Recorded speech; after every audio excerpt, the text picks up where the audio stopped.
The greatest victory is that which requires no battle. Sun Tzu. Most people think winning is about working harder.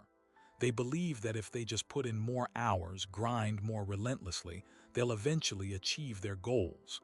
This is a comforting lie.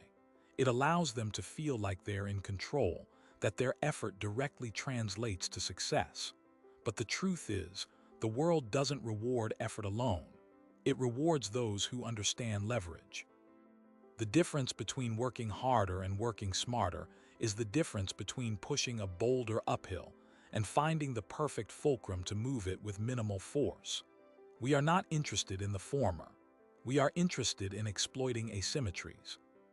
The myth of pure effort is perpetuated by those who benefit from your exhaustion.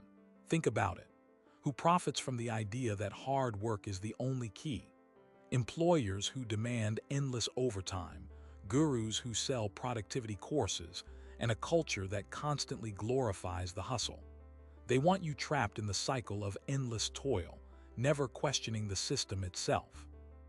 They want you to believe that your lack of progress is a personal failing, a lack of dedication, rather than a strategic miscalculation. They will tell you to keep pushing, keep striving, keep sacrificing. But what if all that effort is being directed at the wrong point?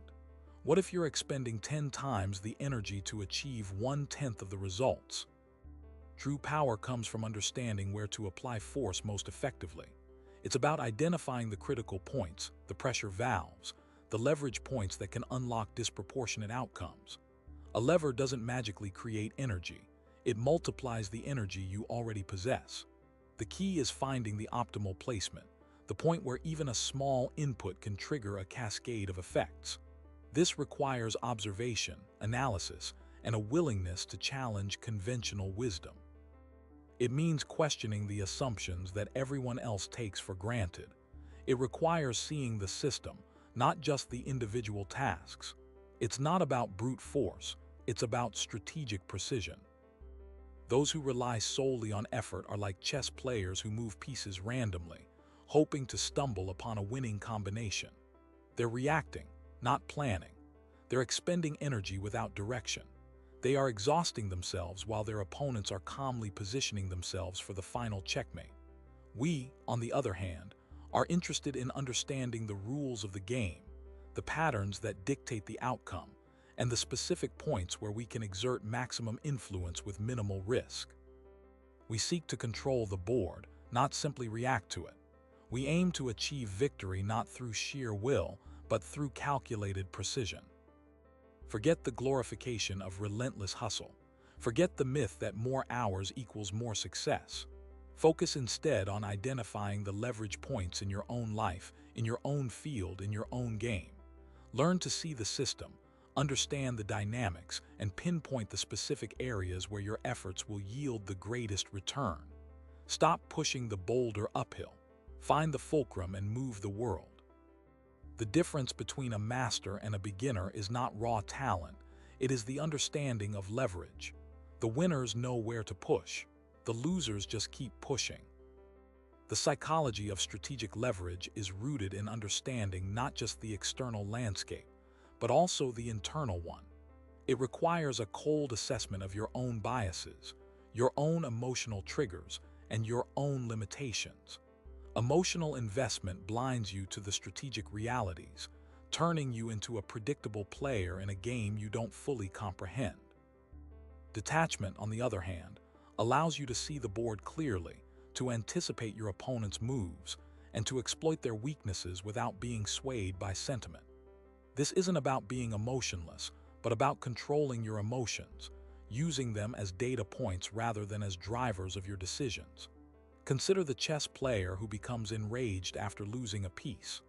Their judgment is clouded, their focus is shattered, and they become easy prey for a calculated opponent. The master, however, acknowledges the loss, assesses the new situation, and adjusts their strategy accordingly. They understand that the game is not over until the final checkmate, and that even a disadvantage can be turned into an advantage with the right application of leverage. Cognitive biases are the hidden currents that steer your decisions away from optimal outcomes. Confirmation bias leads you to seek out information that confirms your existing beliefs, blinding you to alternative perspectives and potential threats. The sunk cost fallacy makes you cling to failing strategies because you've already invested so much time and effort, preventing you from cutting your losses and redirecting your resources to more promising opportunities. Anchoring bias causes you to fixate on initial information, even if it's irrelevant or misleading, distorting your perception of value and hindering your ability to make rational choices. To overcome these biases, you must cultivate a mindset of intellectual humility, acknowledging that your beliefs are not necessarily facts and that your understanding of the situation is always incomplete. Seek out dissenting opinions, challenge your own assumptions, and be willing to revise your strategy based on new information. Embrace the discomfort of uncertainty and learn to thrive in environments where the rules are constantly changing. Strategic thinking also requires a deep understanding of human motivation. People are not always rational actors. Their decisions are often driven by emotions, desires, and insecurities.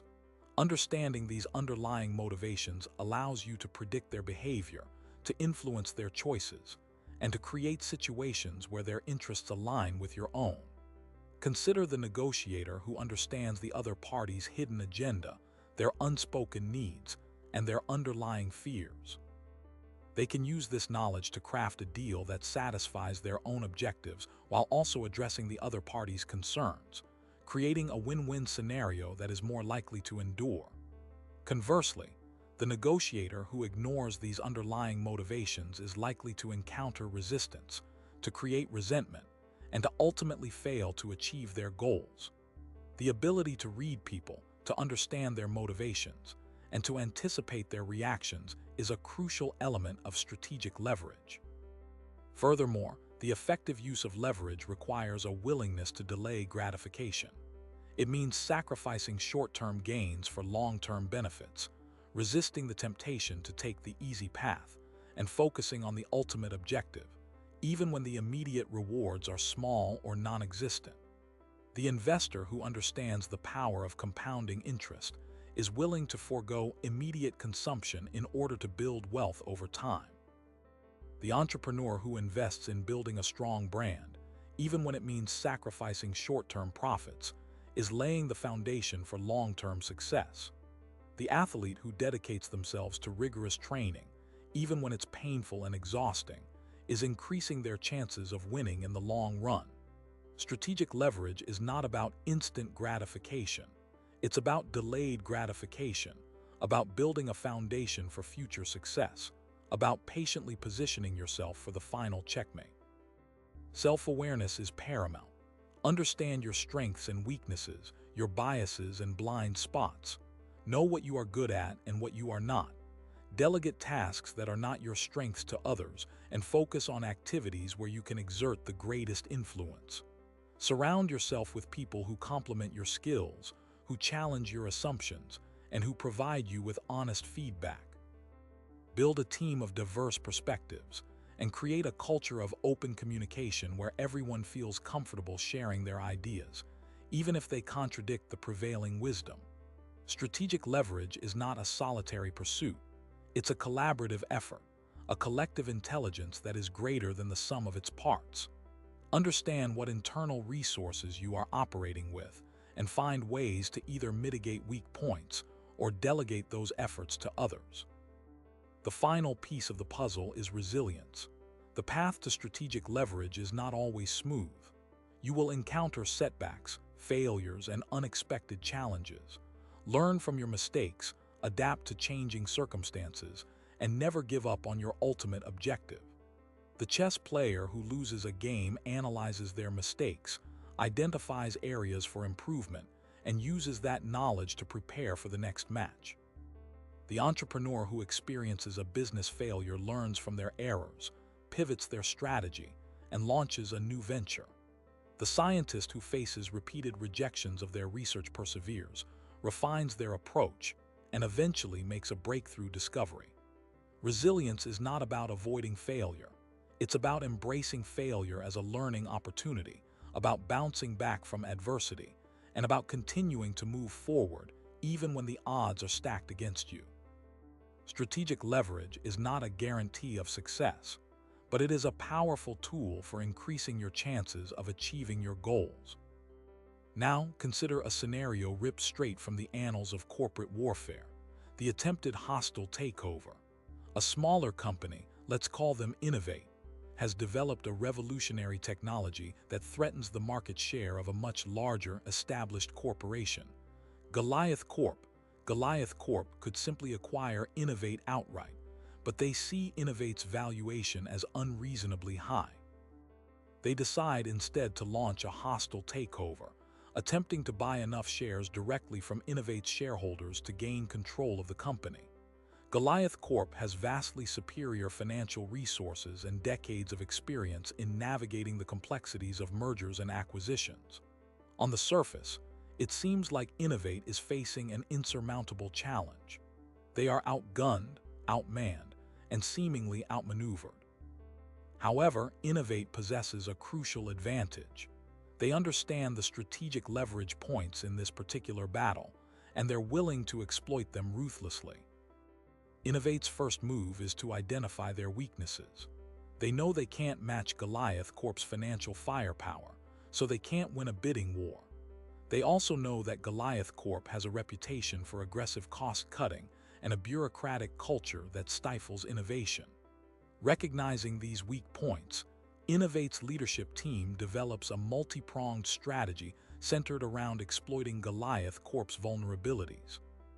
First, they launch a public relations campaign highlighting the potential negative consequences of a Goliath Corp takeover. They emphasize the likely job losses, the stifling of innovation, and the damage to the local community. They cultivate relationships with journalists, bloggers, and industry analysts, providing them with compelling narratives that paint Goliath Corp as a soulless corporate raider intent on destroying a valuable asset. This campaign is designed to sway public opinion, put pressure on Goliath Corp's management, and potentially attract the attention of regulators. Innovate understands that perception is reality in the world of corporate takeovers, and they are determined to shape the narrative in their favor. Next, Innovate's legal team identifies potential antitrust violations. They meticulously analyze Goliath Corp's market share and business practices, looking for any evidence that a merger would create a monopoly or stifle competition. They file complaints with regulatory agencies, triggering investigations that could delay or even block the takeover. This legal challenge serves as a major obstacle for Goliath Corp, forcing them to expend significant resources on legal defense and potentially scaring off some of their investors. Innovate understands that time is on their side. The longer the takeover is delayed, the more likely it is that Goliath Corp will lose interest or encounter unexpected complications. Innovate's leadership also rallies its employees, emphasizing the importance of preserving the company's culture of innovation and autonomy. They offer stock options and other incentives to keep key employees from defecting to Goliath Corp. They create a sense of shared purpose and collective identity, making it clear that everyone is fighting for the survival of Innovate. This internal cohesion is crucial for maintaining morale and productivity during a stressful and uncertain period. Finally, and perhaps most strategically, Innovate's CEO directly appeals to Goliath Corp's shareholders. He argues that acquiring Innovate at a depressed price will ultimately destroy the value of the company, as its most talented employees will leave, and its innovative culture will be extinguished. He proposes an alternative, a strategic partnership that would allow Goliath Corp to access Innovate's technology without taking over the entire company.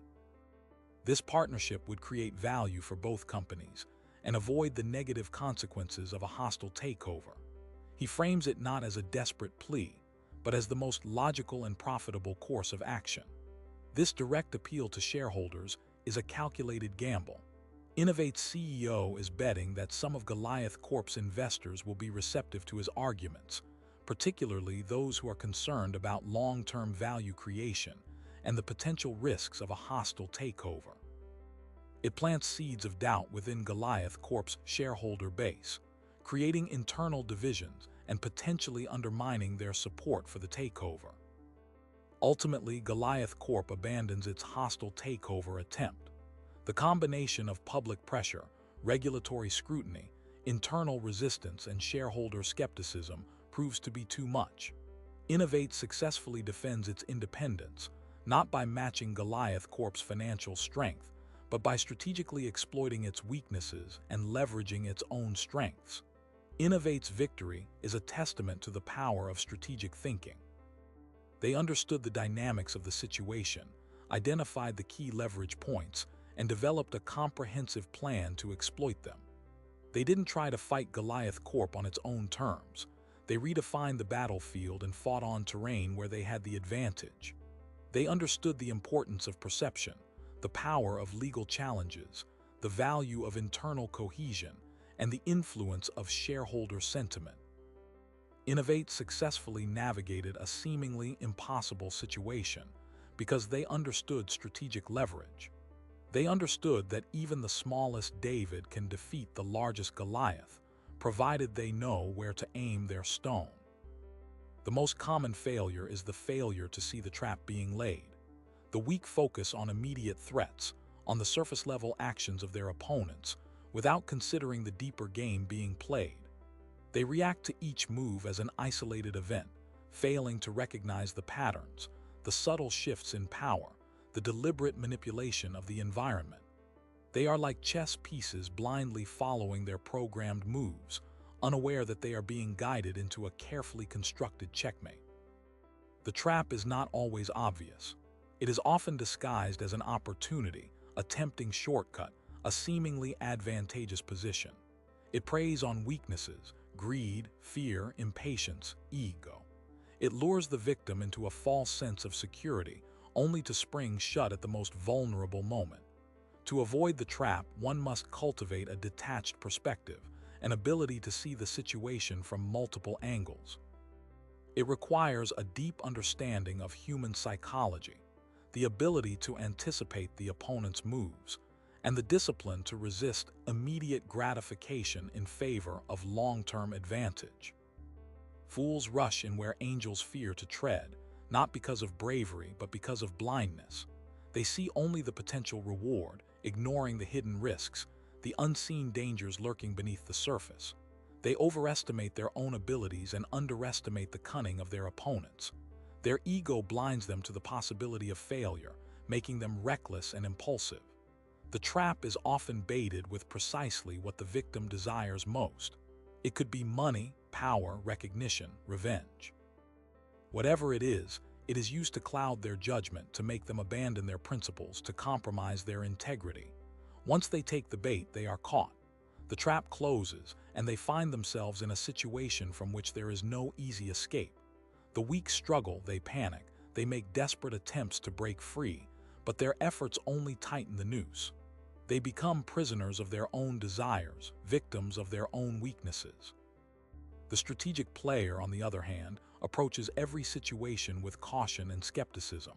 They question every assumption, they analyze every possibility, they seek to understand the underlying motivations of all the players involved. They do not trust appearances. They know that things are rarely what they seem. They look for hidden agendas, for subtle manipulations, for potential traps. They are patient, disciplined, and methodical. They are willing to sacrifice short-term gains in order to secure long-term success. They understand that the best way to avoid a trap is to see it coming, to anticipate the opponent's moves, and to proactively create their own counter-traps. They turn the tables, using the opponent's own strategies against them. They lure the opponent into a false sense of security, then spring their own trap at the opportune moment. They are masters of deception, manipulation, and strategic thinking. The trap often exploits a lack of information, or worse, misinformation. The weak accept what they are told at face value. They do not question the source, they do not verify the facts, they do not seek out alternative perspectives. They are easily misled, easily manipulated. They are like sheep being led to the slaughter. The strategic player, on the other hand, is a relentless seeker of truth. They gather information from multiple sources, they cross-reference data, they analyze the biases of the information providers. They are skeptical of everything they hear, and they constantly challenge their own assumptions. They understand that knowledge is power, and that the more information they have, the better equipped they are to make informed decisions and avoid traps. They invest heavily in intelligence gathering, in building networks of informants, in developing analytical tools. They are constantly monitoring the environment, looking for early warning signs of potential threats and opportunities. Another common trap is the distraction. The weak are easily distracted by irrelevant details, by emotional appeals, by superficial events. They lose sight of the bigger picture, they become fixated on minor issues, they fail to see the forest for the trees. Their attention is fragmented, their focus is scattered, their energy is wasted on unproductive activities. The strategic player, on the other hand, is laser-focused on their goals. They ruthlessly prioritize their tasks, they eliminate distractions, they delegate unimportant activities. They maintain a clear vision of their objectives, and they refuse to be swayed by emotional appeals or superficial events. They understand the importance of focus, and they cultivate the ability to concentrate their attention on the most critical tasks. They are masters of self-discipline, and they are able to resist the temptations of immediate gratification in favor of long-term success. The ultimate trap, perhaps, is believing you are too smart to fall into one. Arrogance is a far greater weakness than any lack of skill. The strategic player understands that leverage is not simply about applying force, but about applying force in the right place, at the right time, in the right way. It is about understanding the system, identifying its vulnerabilities, and exploiting those vulnerabilities to achieve a disproportionate effect. They do not waste their energy on futile struggles against entrenched opposition. Instead, they seek out the points of least resistance, the areas where a small input can produce a large output. They are masters of efficiency, and they constantly strive to optimize their efforts. They understand that resources are always limited, and that the key to success is to use those resources wisely and effectively. They are not afraid to experiment, to try new approaches, to challenge conventional wisdom. They are constantly learning and adapting, refining their strategies based on new information and changing circumstances. They are never complacent, never satisfied with the status quo. They are always looking for new ways to gain an advantage, to improve their position, to achieve their goals. Strategic leverage also requires a deep understanding of human psychology. The strategic player recognizes that people are not always rational, that they are often driven by emotions, biases, and irrational beliefs. They understand that these emotions and biases can be exploited to influence behavior, to manipulate decisions, to achieve desired outcomes. They study the art of persuasion, the science of influence, the psychology of motivation. They learn how to frame their arguments, how to appeal to emotions, how to build rapport. They are masters of communication, and they use their skills to persuade, influence, and motivate others. They understand that perception is reality, and that shaping perceptions is a key element of strategic leverage. They carefully craft their message, they control their image, they manage their reputation. They understand that trust is a valuable asset, and that it must be earned and maintained. They are honest, reliable, and credible, and they always strive to act with integrity. They understand that in the long run, trust is more valuable than short-term gains. A key aspect of strategic leverage is the ability to anticipate future events. The strategic player does not simply react to what is happening in the present.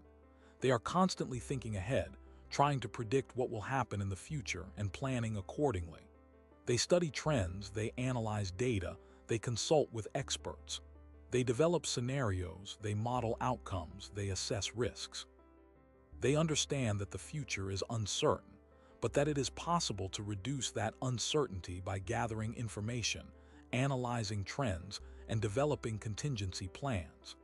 They are prepared for any eventuality, and they are always ready to adapt to changing circumstances. They are not afraid to make bold moves, to take calculated risks, to seize opportunities when they arise. They understand that fortune favors the bold, and that the greatest rewards often come to those who are willing to take chances. The strategic mindset is one of constant vigilance and relentless pursuit of advantage. It is a mindset that is always questioning, always analyzing, always seeking new information and new perspectives. It is a mindset that is not afraid to challenge the status quo, to disrupt conventional wisdom, to innovate and experiment. It is a mindset that is adaptable, resilient, and resourceful, capable of overcoming obstacles and achieving goals in the face of adversity. It is a mindset that is disciplined, focused, and determined, able to resist distractions and maintain a clear vision of the objective. It is a mindset that is patient, persistent, and persevering, willing to wait for the right moment and to never give up on the pursuit of success. It is a mindset that is ethical, responsible, and accountable, committed to acting with integrity and upholding the highest standards of conduct. Finally, remember this: leverage is not a static concept. It is a dynamic process that requires constant adaptation and refinement. The strategic player must be constantly learning, constantly evolving, constantly seeking new ways to gain an advantage. They must be willing to challenge their own assumptions, to question their own beliefs, to adapt to changing circumstances. They must be open to new ideas, new perspectives, and new approaches. They must be willing to experiment, to take risks, to learn from their mistakes. They must be resilient, adaptable, and resourceful, capable of overcoming obstacles and achieving goals in the face of adversity. They must be patient, persistent, and persevering, willing to wait for the right moment and to never give up on the pursuit of success. They must be ethical, responsible, and accountable, committed to acting with integrity and upholding the highest standards of conduct. Leverage is a tool, a weapon, a means to an end. It is not an end in itself. The ultimate goal is not simply to gain leverage, but to use that leverage to achieve a desired outcome, to create value, to make a positive impact on the world. The strategic player understands this, and they always strive to use their leverage for good,